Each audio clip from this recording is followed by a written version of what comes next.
سبيل الدموع سبيل مريح تنهدى يا صاحي كي تستمع.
Assalamualaikum warahmatullahi wabarakatuh.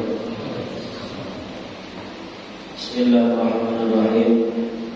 Alhamdulillahirabbil alamin wassalatu wassalamu ala asyrofil anbiya'i wal mursalin sayyidina wa maulana Muhammadin wa ala alihi wa sahbihi ajma'in. Subhanaka la ilma lana illa ma 'allamtana innaka antal alimul hakim. La haula wa la quwwata illa billahil aliyyil 'azim.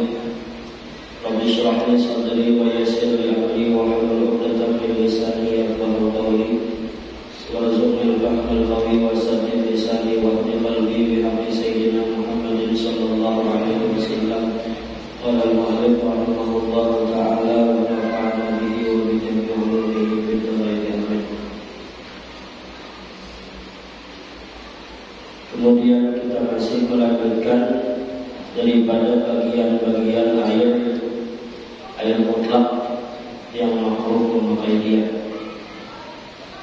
Yang sebelumnya yang pertama dan yang kedua, ayat yang mutlak dan makruh dipakai itu adalah air yang sangat panas dan kemudian air yang sangat dingin. Jadi air itu apabila terlalu panas ataupun terlalu dingin, nah itu hukumnya makruh dipakai. Tapi ini makruh tanzih adalah makruh yang apabila kita kerjakan itu tidak ada dosa, memang dilarang dalam agama. Nah, di antara alasannya kemarin, alasan kenapa dimakruhkan itu karena itu dapat membuat wudu kita tidak sempurna. Misalnya kecepatan-cepatan karena bajunya dipanas benar, ataupun bajunya sangat dingin misalnya lah. Nah, ini kita membuat wudu kita itu ada sempurna.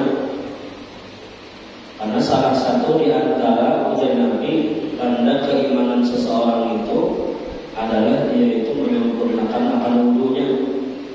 Jadi ciri-ciri daripada orang yang memiliki keimanan itu adalah orang itu akan menyempurnakan wudu.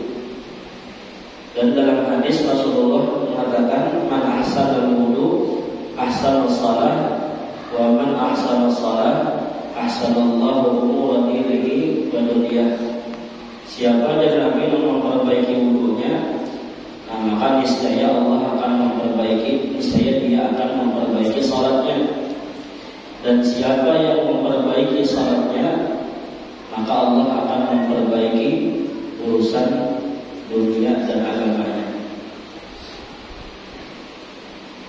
Nah, jadi dimakruhkan itu memakai baju yang sangat panas atau sangat dingin tadilah.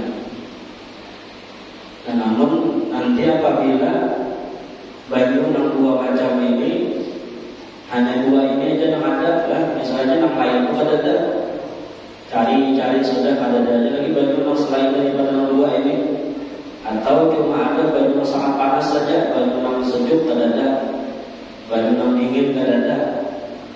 Nah maka itu nanti boleh menjadikan alasan untuk supaya kita itu tidak dikenakan hukum makruh, karena baju yang lain ada. Dan di saat itu umpamanya waktu sudah mepet, waktu sembahyang sudah hampir habis. Seandainya kita misalnya mendinginkan baju yang panas tadi, itu agar mengeluarkan dari waktunya kita sembahyang, dan boleh kita itu memakai daripada baju yang sangat panas tadi. Dan itu pun apabila dia itu nanti yakin tidak memberikan mudarat dengan baju yang panas tadi. Walaupun alasan pertama waktunya sangat mepet, waktu sembahyang sudah, kemudian pulang baju yang lain kadang, ini dua alasan yang kuat untuk tidak dikenakan hukum makruh. Tapi alasan yang ketiga pulang, apabila dia itu yakin baju yang panas ini dapat memudaratkan dirinya, agar berluyuhan bila muka atau tangan apabila dipakai berwudu. Nah ini kita boleh dia itu bertayamum, boleh dia itu bertayamum ganti daripada berwudu. Sekalipun bajunya ada sebenarnya, cuma baju yang ada itu baju yang panas benar. Seandainya mendinginkan baju yang panas itu agar keluar daripada waktu. Nah ini boleh, karena dalam hukum fikih itu dia itu mengganti wudunya itu dengan tayamum. Nah kemudian yang ketiga, dan itu berikutnya air-air yang makruh dipakai itulah ada 8 semalam.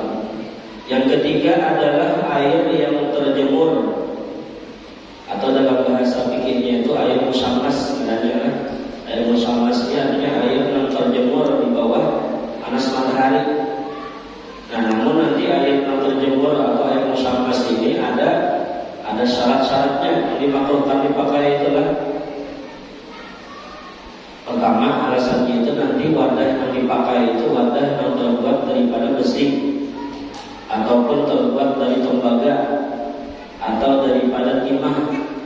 Nah selain daripada 3 macam itu, misalnya wadah plastik, atau wadah kaca, atau wadah emas atau perak misalnya, nah ini tidak dikenakan hukum makruh, karena barang-barang yang lain daripada tembaga, besi atau timah itu pada menyimpan panas.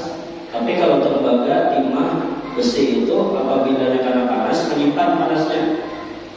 Nah itu yang pertama syarat baju musammas itu wadah yang ditempati oleh baju itu harus wadahnya tembaga ataupun besi. Nah kemudian yang kedua, panas di saat itu panasnya melebihi daripada panas normal, panas benar. Dan ini biasanya terjadinya itu di negeri yang memang panas luar biasa. Namun negeri kita di Indonesia ini udah lama kada masuk daripada baju yang musammas makruh tadi. Karena wadah kita ini panasnya masih normal-normal aja. Nah lain kalau kayak di negeri Hijaz misalnya, atau negeri Hadramaut sana di Timur Tengah sana, nah itu panasnya kadang-kadang berlebihan. Kadang sampai 43 derajat panasnya, bahkan lebih 40 gitu lah. Nah ini sudah masuk daripada syarat yang kedua, yaitu di bawah panas yang bersemangat. Kemudian syarat yang ketiga, baju musammas itu dimakruhkan apabila dipakai di badan. Dipakainya itu di anggota wudu atau dipakai di badan di saat mandi wajib.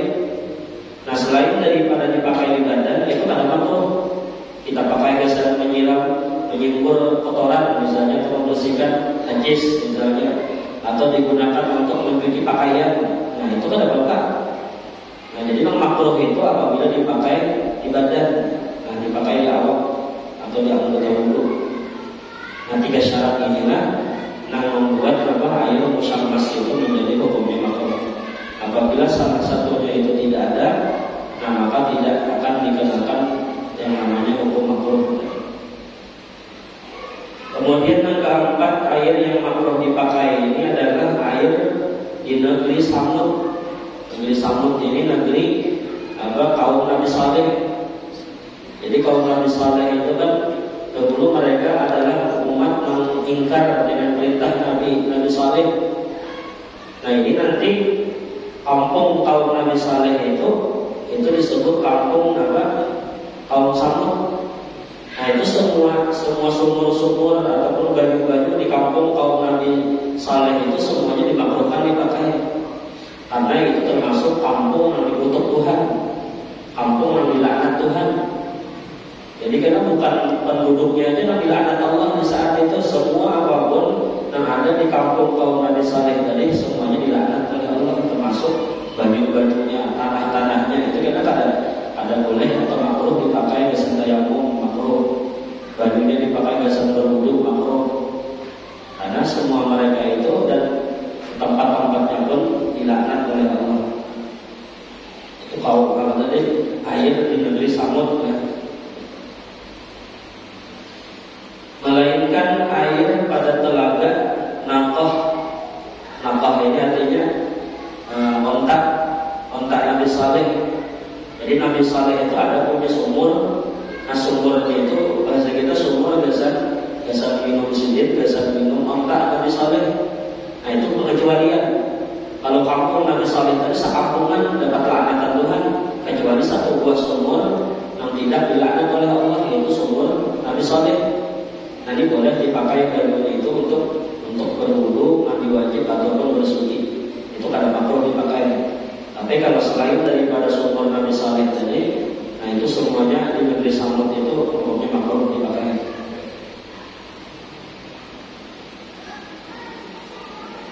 Jadi kalau orang berhaji biasanya kan, itu kalau mendatang dari arah negeri Syam itu melewati kampung negeri Samud ini. Itu rumah-rumah mereka itu masih ada di sana. Rumah-rumah kaum Nabi Saleh ini, rumah mereka itu adalah gunung di pahat-pahatnya yang lagi jadi rumah. Itu kalau orang yang datang berhaji dari arah Syam itu melewati kampung Samud dari kaum Nabi Saleh. Kemudian yang kelima, air yang makruh dipakai adalah air daripada negeri kaum Lut. Nah, kaum Nabi Lut ini kan termasuk kaum yang juga dilaknat oleh Allah. Ketika itu dikatakan kaum Nabi Saleh ini dibalik Tuhan kaumnya, karena kaum Nabi Lut ini gawian mereka itu homoseks, macam laki-laki lawan laki-laki, bebinian sama bebinian. Itu kaum Sodom lah atau Sadum lah. Nah itu semua kaum mereka itu bahkan tempat-tempatnya pun itu dapat laknatan, kutukan daripada Allah. Jadi sumur-sumurnya, baju-bajunya, tanah-tanahnya itu semua dimakruhkan dipakai untuk bersuci. Negeri kaum Nabi Lut.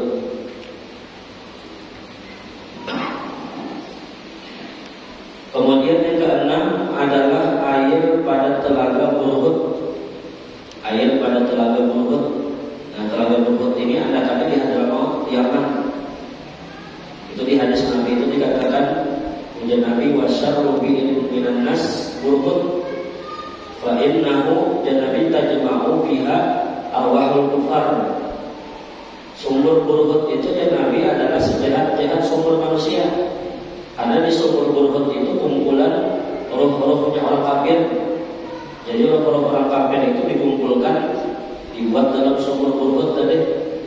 Nah itu baju sumur Burhut itu makruh dipakai untuk bersuci.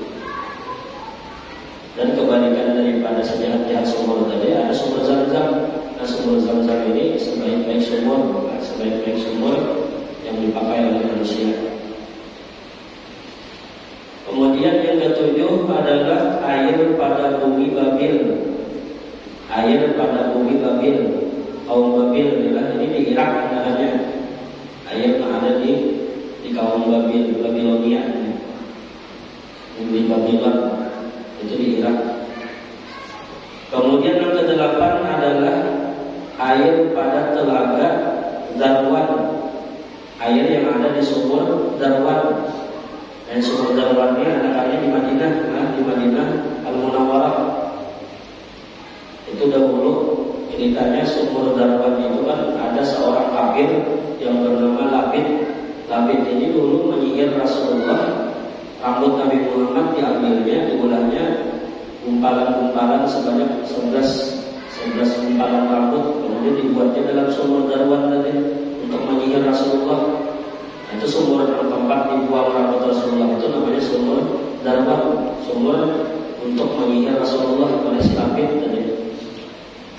Itu makruh, bajunya makruh dipakai ya.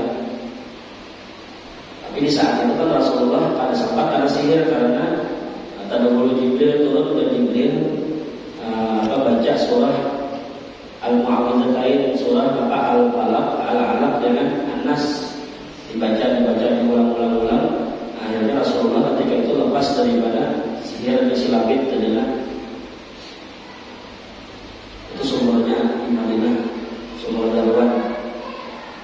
Nah, ini 8 macam inilah baju-baju yang dimakruhkan dipakai untuk bersuci. Tapi sahaja seandainya kita menggunakan hiasan bersuci, berwudu, mandi wajib, itu sahaja, cuman makruh hukumnya. Nah, sebagian ulama menambahkan baju yang makruh dipakai itu adalah baju daripada sisa wudu perempuan. Jadi babinian itu kan untuk wudu. Nah, baju sisanya wudu itu hukumnya makruh dipakai oleh laki-laki.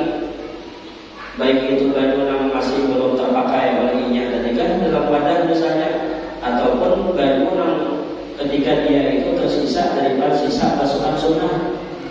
Misalnya dia membasuh basuhan kedua, ketiga, itu kan sunnahnya basuhannya. Nah, itu dikumpulkan dalam wadah.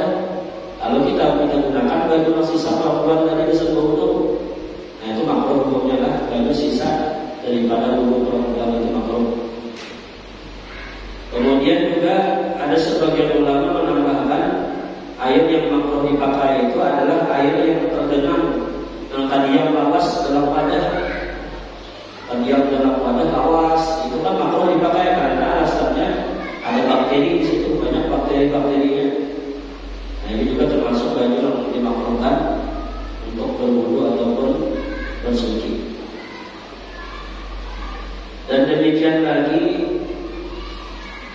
makruh memakai tanah di atasnya seperti batu-batuan, makruh memakai tanah pada tempat sekalian tempat yang tersebut itu akan tayamum.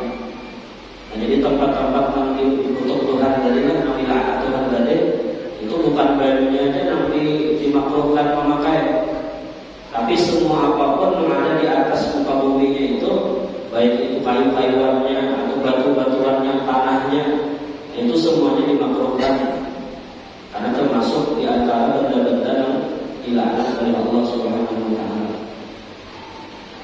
Karena tiap-tiap air dan tanah yang dimurkai oleh Allah Taala atas mereka yang mendiami akan dia. Makruhlah memakai dia akan umpama wudu dan tayamum. Tanahnya itu digunakan bisa tayamum, itu makruh. Inilah 8 perkara yang makruh memakai dia yang tersebut di dalam kitab Tuhfah dan Nihayah, dan menambahi oleh Khatib Syarbini dalam menghubungi akan yang ke-9 yaitu air telaga yang dihantarkan di dalamnya itu sihir bagi Rasulullah SAW. Maka itu makruh memakai dia. Nah, ini kan dibuat sihir tadi ya, sumur darwan tadi kan sama aja sebetulnya.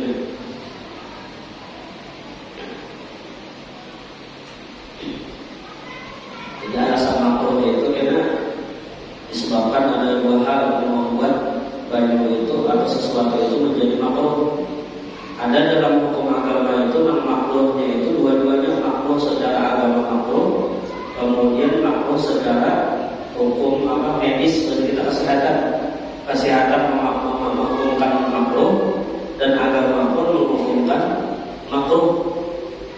Itu seperti tadi memakai baju yang sangat panas atau baju yang sangat dingin itu makruhnya bukan agamanya yang mengatakan makruh, tapi kesehatan pun, hukum medis pun mengatakan jangan dipakai.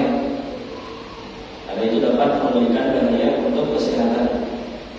Nah, kemudian ada juga nanti yang hukum makruh itu, hukum medis mengatakan makruh, tetapi agama kita tidak mengatakan itu makruh.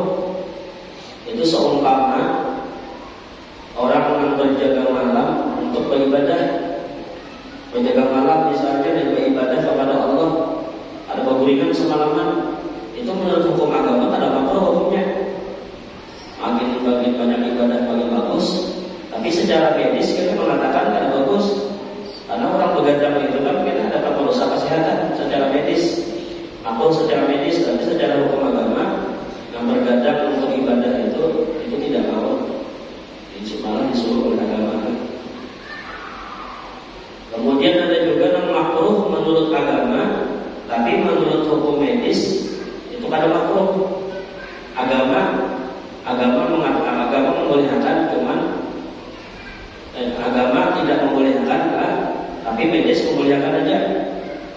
Seperti tidur sebelum sholat isya, antara maghrib dan isya ini kan disunahkan, dihidupkan untuk beribadah kepada Allah. Nah, lalu kita gunakan antara isya dan maghrib ini untuk tidur misalnya. Nah, ini menurut hukum agama kita makruh hukumnya. Tapi kalau menurut medis ada apa hukum medis mengatakan, tapi secara agama makruh. Nah, kemudian ada juga nanti pekerjaan yang hukum agama itu mengatakan sunnah dan medis pun mengatakan sunnah. Nah, itu seumpama orang berbuka puasa dengan kurma, yang berbuka puasa dengan kurma ini hukumnya adalah sunnah menurut hukum agama dan kemudian dianjurkan pada hukum medis.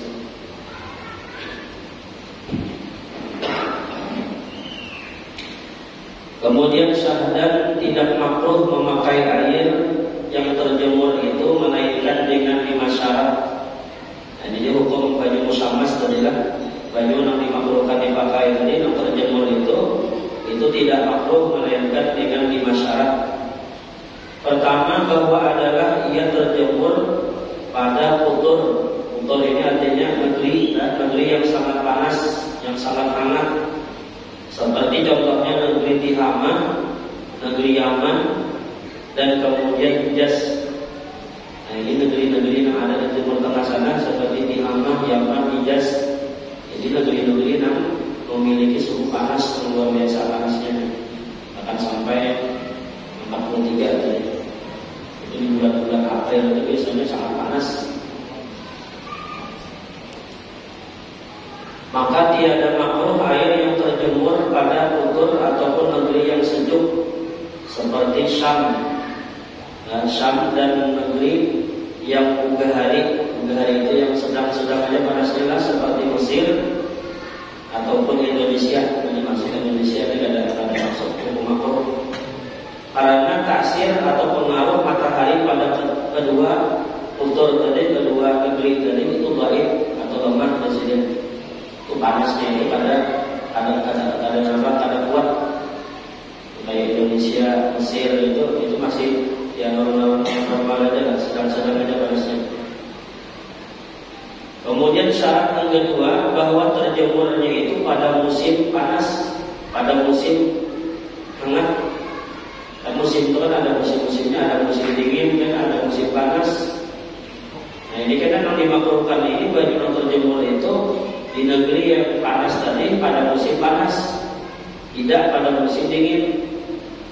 Maka tiada makruh air yang terjemur itu pada musim sejuk, musim dingin. Dan jikalau di dalam kotor atau negeri yang sangat panas sekalipun, yang sangat hangat sekalipun tempatnya itu di negeri yang sangat panas tadi, namun dia itu terjemurnya di musim dingin, di musim sejuk. Nah, ini kan makruh juga. Yang ketiga, syarat yang ketiga bahwa adalah ia terjemur di dalam bejana besi, atau tembaga atau barang sebagainya. Nah, ini masuk timah, dalam timah itu masuk juga benda yang menyimpan panas daripada jenis yang kena tukul. Karena tukul itu bisa ditukul betul. Artinya dibikin diulah pakai tukul ya. Yang lain daripada bejana emas dan perak. Nah, kalau bejana itu terbuat dari emas ataupun perak, itu akan masuk ke dalam tempat yang dimakruhkan tadi, emas atau perak. Jadi berapa mengisi wadah amas gimana? Sampai amasnya wadah isiannya, isi amas kalau ada wadahnya isiannya kadang cincin atau kalung lagi isi wadah amas. Tapi dalam hukum agama itu kena haram hukumnya kalau memakai wadah amas lah, haram hukumnya. Maulah wadah piring misalnya dari amas, cangkir amas, sendok amas, dipakai biasa makan biasa minum, ini haram, ini haram hukumnya. Alasan pertama haram itu karena menyakiti hati orang miskin aja ulama. Orang miskin sakit hati kan? Ya orang miskin jangankan isi wadahnya kok tukar cincin segera bikin apa apalagi ulah wadah amas. Jadi makruh kan makruh haram hukumnya. Baik nama ampun mengisi ampun wadah jadi ataupun menggaulah karena gaulah itu sama aja hukumnya karena hukum haram juga. Orang gaulahannya dengan hukum haram, pengisian wadah itu hukumnya haram. Tapi karena ada ulama mengatakan namun disimpan aja ada apa-apa jangan disimpan, tapi disimpan jangan sampai kelihatan orang. Karena asal bedanya membuat haram itu kan apabila kelihatan orang susah karena sakit hatinya. Tapi pun disimpan aja dalam lemari isi-isi jangan kelihatan orang, itu ada apa-apa jangan. Tapi karena siap-siap ibadah zakat sebentar tahun ini setahun kan himbal sedikit diambil 2,5%-nya.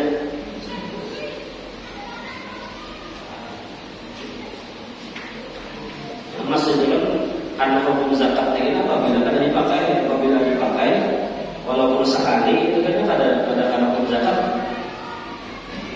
Isi emas misalnya sekiluan, alung sekilo emas, tapi dipakai sekali dan 2 kali kan itu ada karena zakat kan. Tapi pun bersimpan dalam lama setahunan, ambil kena 2,5%-nya.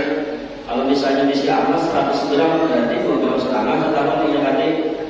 Mungkin dipakai, mau disimpan aja, mau dipakai biar sekali aja kan. Itu ada zakat kan umumnya. Ya dengan akal itu kan juga itu. Parah setahun sudah sehari lagi setahun isi emas di dalam lemari di sekilo dipakainya sekali, tapi ada zakat lagi. Dan tentu akal itu kan membazar itu, akal itu kan. Nah, sama dengan orang pedagang bagian lah, orang pedagang itu kan apabila sampai nisabnya sampai setahunan berarti kita berzakat. Tapi supaya mengakali supaya jangan berzakat ada jalannya. Karena sehari sebelum atau berapa hari ke sebelum setahun pian gocek diuntung pian aku gawe pedagang ya anjingnya itu toko gawe pedagang dalam beberapa hari melewati setahun tadi aja buka pulang imbahnya kan atau kan berzakat temennya karena itu bagian gawe baca pedagang itu malah pasakan daripada zakat tadi kan. Jadi bukan belajar pian kan kalau beda pian coba kan itu akal Tuhan jalannya lah akal Tuhan. Itu karena dalam hadis itu orang mengakali Tuhan itu diakali Tuhan juga. Kayak apa Tuhan mengakali dalam hadis itu dikatakan Allah buat dalam drum. Orang mengakali Tuhan dibuat Allah dalam drum. Imbai Tuhan ke dalam neraka. Lalu yang dalam drum tadi ya Allah kan apa yang menimbai ulun? Ujar Allah bukan menimbai, kamu menimbai drumnya Tuhan. Dia kali Tuhan ibunya mengakali Tuhan. Dia kali Tuhan juga. Menipu Allah lebih hebat tipuannya daripada manusia. Sama kayak zakat kemudian ada orang menghela supaya melapasakan zakat tadi. Jadi banyak isi zakat di kiaunya orang miskin sekong ini kiaunya. Nah jadinya zakat itu terimakan zakat itu.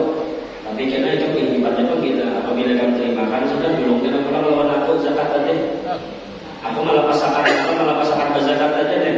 Nah, kamu terimakan zakatku. Karena apabila kamu terimakan, berikan pulang aku. Karena adanya persenannya bisa dikam. Nah, misalnya sejuta, bisa dikam persenannya. Nah, itu ada zakatnya karena yang menyerahkan zakat itu kan sudah kepada orang yang berhak menerima. Diterimakannya zakat tadi, lepas sudah kewajiban berzakat. Cuman karena sudah berpandian dengan orang miskin tadi, berikannya pulang kalau masih sugih tadi. Dapatnya beberapa persen dengan susah tadi dibagi 100.000 kan. Nah itu makanya banyaklah mencari jalan supaya zakat kita boleh dari yang pulang atau akal itu yang juga.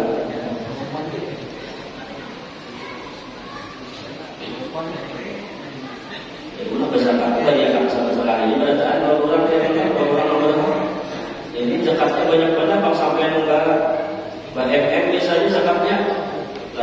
jangan suka karena sayang lawan harta, lalu jadi kiawan orang miskin. Beberapa orang kan kiawan orang miskin ada, mualaf ada, misalnya anak berhak menerima, paling ada 3 orang lah. Dan itu di pandirinya karena boleh kaki kapan karena boleh kakak pulang lawan aku dari akan lawan aku. Itu kan seandainya kan tidak dibeli kakak biar sah saja menerima. Bisa jadi ambilnya menerima zakat biar bawa buka lagi itu. Nah itu kita jadi kasihan juga orang miskin itu langsung pinjam.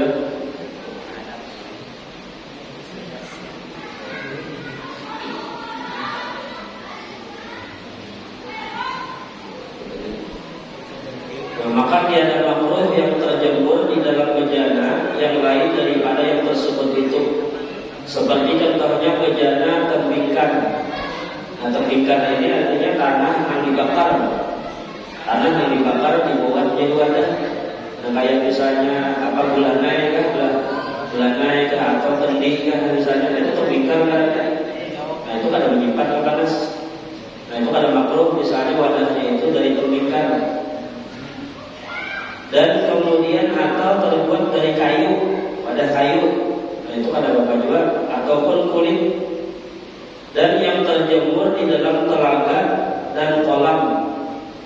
Nah ini kan ada makruh kalaupun misalnya dalam negeri yang sangat panas di musim panas, lalu terjemur dalam telaga sumur tadi panas banget.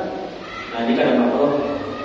Melainkan jika ada keduanya, telaga dengan kolam tadi, itu pada gunung besi.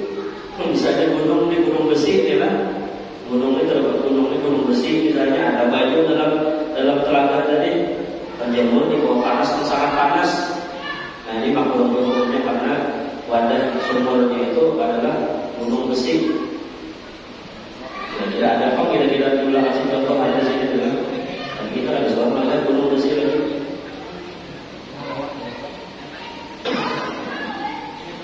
Dan demikian lagi tiada makruh yang terjemur di dalam bejana emas dan perak karena heninglah jirimnya. Maksud hening jirim itu artinya bahan logam pembuatan bejana itu bersih, tidak ditempel karat. Artinya kada sampai di belakang karat karena kan perak kalau emas itu kan mau karat. Tapi kalau kayak besi, tembaga, tadi kan mau karat, itu masuk hening jirimnya dari hening apa bandanya.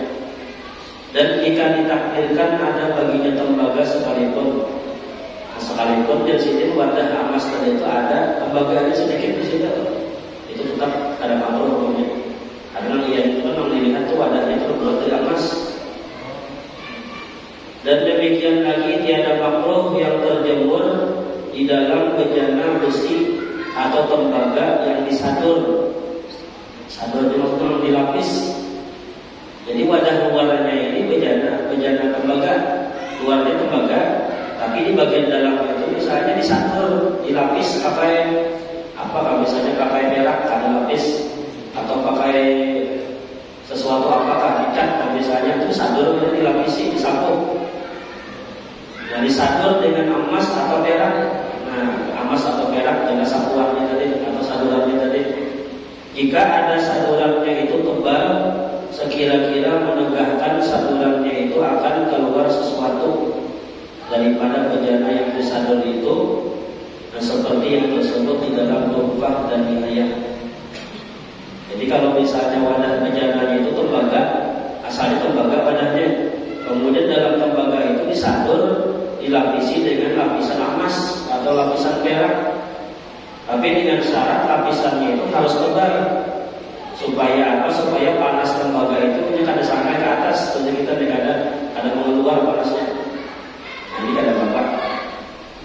Nah, bersalahan yang terjemur di dalam bejana emas ataupun perak yang disadur atau dicampur dengan besi atau tembaga atau barang sebagainya. Nah, maka yang itu makruh memakai dia.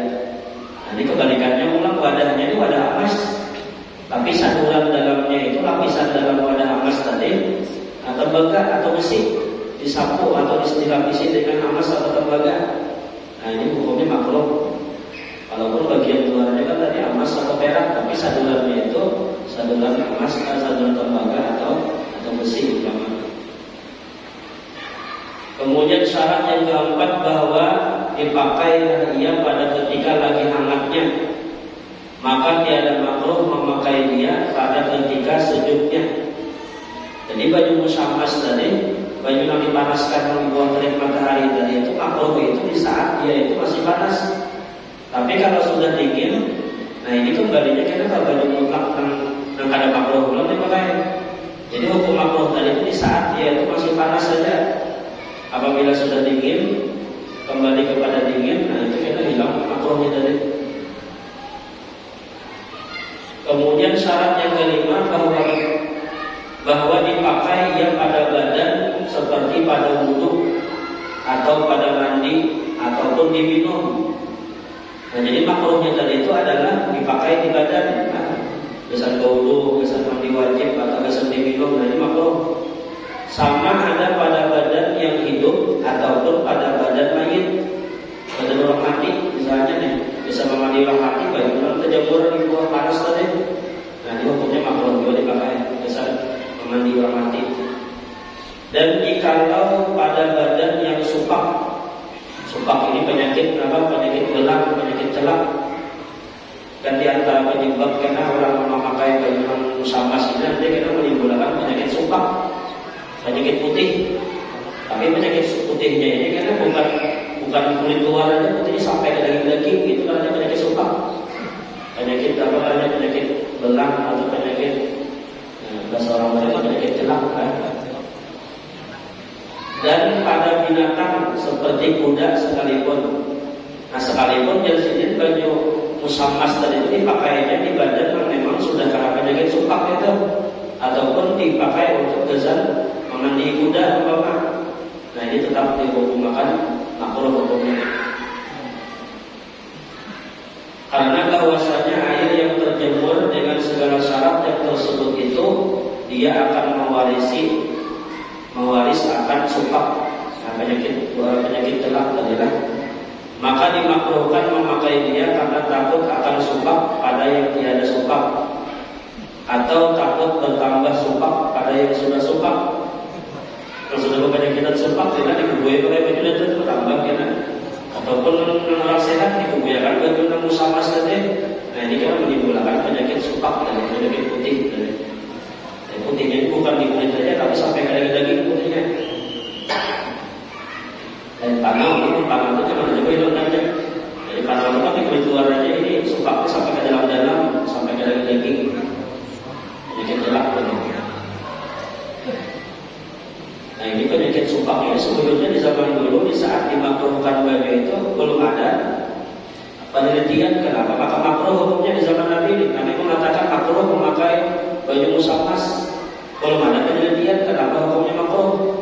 Nah di zaman sekarang ini diteliti ternyata penyebab makruhnya itu memang ada mudarat, ada bahaya dalam makruh tadi. Nah, jadi setiap sesuatu yang makruh itu kita jangan memandang kepada nang makruhnya aja, artinya kada apa-apa aja, kada berdosa aja makruh.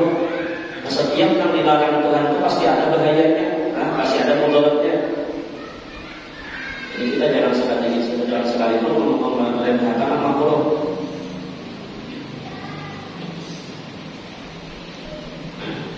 Karena tersebut dalam hadis yang sahih sabda Nabi SAW, "Da'ma yaribu ila ma la yaribu." Artinya tinggalkanlah olehmu barang yang menjadikan syak akan dikau kepada barang yang tiada menjadikan syak akan dikau.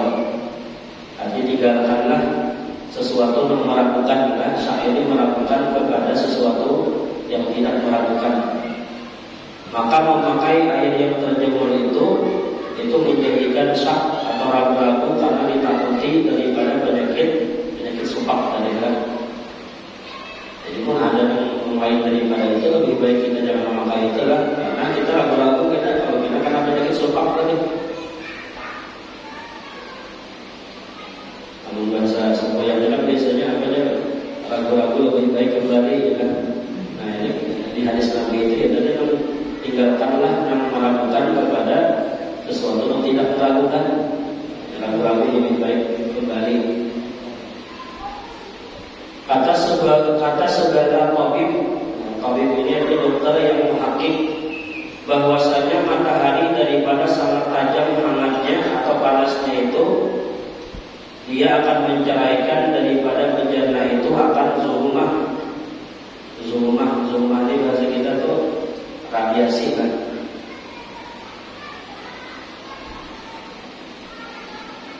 Atau sesuatu yang timbul di permukaan air kan. Jadi baju itu kan apabila dalam wadah tembaga kan dipanaskan di bawah terik matahari, maka di atas baju itu kita timbul zulmah air kayak model ada timbul di permukaan baju tadi. Yang naik ia ke atas air itu. Maka apabila bertemu ia dengan badan dengan hangatnya atau di saat panasnya itu, masuklah ia ke dalam segala lubang-lubang bulu atau ke dalam pori-pori kan? Maka jadi tertahanlah darah daripada berjalan, maka jadilah daripadanya timbul supak tadi. Maka tiada makruh memakai dia pada yang lain daripada badan, seperti membasuh bumi ataupun bejana ataupun kain atau makanan yang jawid, makanan yang beku atau barang sebagainya, karena tiada diperoleh daripada ilah yang tersebut itu, atau alasan yang tersebut itu. Jadi dulu kan pernah diteliti tentang masalah inilah, masalah menimbulkan supak tadi. Tapi ternyata ada mudarat dibalik makruhnya bagi bersama tadi. Dan tiada harus tayamum serta ada air yang terjemur. Tetapi jika balik atas klubnya, jika mengalahkan akan sangkaan kuat itu bahwasanya air yang terjemur itu memberi mudarat, ia akan lihat dengan kata tabib, kata dokter yang mahir, lagi adil, lagi jujur, atau dengan pengetahuan dirinya. Nah, maka haramlah atas dia memakai air yang terjemur tadi, dan haruslah baginya itu bertayamum. Jadi dari situ pada hukum asalnya itu kita misalnya ada baju musammas tadi, gasan bau. Nah, maka tidak dibolehkan kita itu bertayamum, walaupun di saat itu baju yang ada itu hanya baju musammas tadi, maka kita tidak boleh bertayamum. Nah, tetapi karena apabila sangkaan kita dengan kita memakai baju musammas tadi dapat membahayakan kita, baik itu nak mengatakan bahaya itu jadi dokter itu pokoknya apabila memakai baju musammas ini karena tidak menimbulkan supak, atau pada dokternya ada hikmahnya seorang yang tahu apabila tersentuh baju musammas ini kita tidak menimbulkan bahaya. Nah, maka boleh kita itu mengganti wudunya itu dengan tayamum kan? Karena dia memiliki sangkaan yang kuat bahwasanya baju musammas ini membahayakan. Tapi kalau dia yakin dengan hati yakin ada apa-apa aja, karena baju musammas ini ada membahayakan dari sini, nah itu tidak boleh dibertayamum. Karena syaratnya bertayamum itu kan baju ada, namun baju ada aja kalau bertayamum. Bermula yang terafdal hendaklah meninggalkan bersuci dengan air yang terjemur pada awal waktu, karena yakin akan memperoleh air yang lain pada akhir waktu, seperti yang tersebut di dalam kitab Nihayah. Nah, namun kita apabila misalnya waktu sembahyang ini masih di awal-awal waktu, kan? Lalu ketika itu baju yang ada itu hanya baju musammas tadi, baju yang terjemur tadi. Nah, maka itu hendaknya jangan memakai baju itu dulu, tahan berdiam dulu, dan apabila kita di akhir-akhir waktu kita ada baju yang lain daripada itu kan, jangan langsung kita pakai baju yang musammas tadi, karena kita berharap mungkin ada kita di akhir-akhir waktu semuanya itu baju yang lain daripada baju musammas tadi. Jadi jangan langsung terburu mengganti dengan tayamum, jangan. Kemudian syahadat dengan Allah.